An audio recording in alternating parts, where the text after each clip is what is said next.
quite interesting because, yes, those words which we've just looked at come from, this is just the beginning of an article.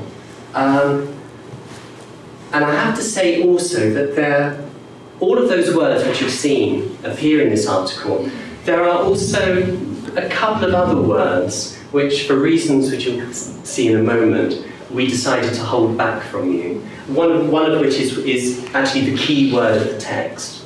So if we ignore name, and I suggest we also ignore at the moment, because that's a key word. Can you imagine in any of those spaces where any of the words you've seen could possibly fit? Now the thing is, imagine your students, they've got this text to read.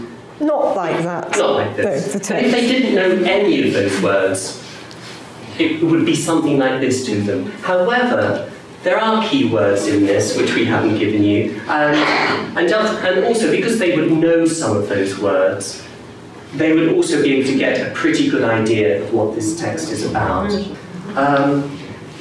Whatever happens, the language is rough-tuned. You wouldn't expect students to know all of the lexis here, and also rather more difficult things such as cutting metal, and also like painting the body of the car, so the chassis. And again, maybe students wouldn't know that. And so obviously when teaching, yes, you can pre-teach.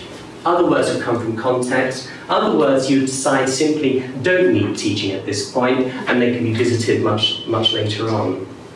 You could also go back to the words we saw before and perhaps pull out adjectives and look at other things, other collocations for the use of scary, like scary English or whatever. But you can explore those words in a different way.